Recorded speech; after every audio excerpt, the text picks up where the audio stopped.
পিসিমণির কথা না শুনে কি বিপদেই পড়তে হলো। পিসিমণি দেখো। বলেছিল আর একটু থেকে যা, বিকেলে যা। কিন্তু দুপুরে বেরিয়ে পড়েছিলাম, আর সেই দুপুরে গোটা উত্তরবঙ্গ জুড়ে ঘনিয়ে এসেছে চরম বিপদ। গতকাল দুপুরবেলা ভীষণ বৃষ্টির জন্য ক্ষতি হয়েছে নানা জায়গায়। এই যে বাসটা যাচ্ছে দেখতে পাচ্ছ, এই বাসটা অ্যাক্সিডেন্ট হয়েছিল, কিন্তু খুব বেশি ক্ষতি কারো হয়নি।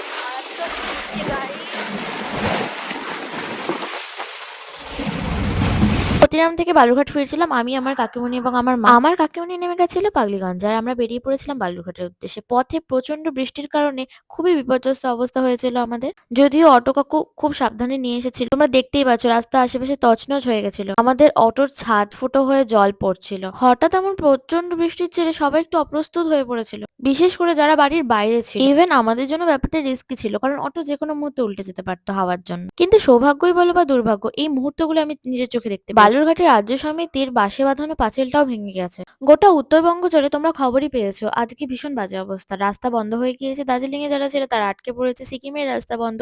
তোমরা সবাই প্রে করো আমাদের উত্তরবঙ্গবাসীদের জন্য, যারা আটকে পড়েছে তারা যাতে সুস্থভাবে ফিরে আসতে পারে। খুবই দুঃখের সাথে জানাচ্ছি বহুজনের প্রাণঘাত হয়েছে, এবং সবাই অবশ্যই সতর্ক এবং সাবধান থাকো, কারণ বৃষ্টির পূর্বাভাস এখনো আছে। বিশেষ করে যারা পাহাড়ে যাওয়ার জন্য ভাবছো বা পাহাড় থেকে ফিরবে, খুব সাবধানে ফেরো। যাই হোক, কোনোভাবে আমি আর মা সুস্থভাবে বালুরঘাট বাস স্ট্যান্ডে ফিরি। ওখানে একটা টোটো পেয়ে যাই। প্রথমত সব টোটো রিজেক্টই করে দিচ্ছিল, যাই হোক তাও একটা টোটো আঙ্কেলকে রাজি করাই। সে আমাদের কাছ থেকে ডাবল চার্জ করে, যাই হোক চার্জ করে কিন্তু আমাদেরকে সুস্থভাবে বাড়িতে পৌঁছিয়ে দেয়। দেখতেই পাচ্ছ কতটা জল জমে আছে। এটা হচ্ছে বালুরঘাট বাস স্ট্যান্ড, চারিদিকে শুধু জলমগ্ন। দেখো এই যে কতটা জল জমে আছে, সেই জলকে ঠেলে ঠেলে টোটো কাকু আমাদেরকে সুস্থভাবে আমাদের বাড়ির দোরগোড়াতে পৌঁছে দেয়। বৃষ্টি তখন স্বাভাবিক, অনেকটাই স্বাভাবিক বলতে নর্মাল ভাবে যেভাবে পড়ে সেভাবে নর্মাল জোরে পড়ছে, খুব জোরে পড়ছে না। ভাবো তবে কতটা পরিমাণ বৃষ্টি হলে এই আধা ঘন্টার মধ্যে এতটা জল জমে যেতে পারে। যাই হোক, সুস্থভাবে আমরা পৌঁছে যাই বাড়িতে, কিন্তু তখনও বিদ্যুৎ চমকাচ্ছিল।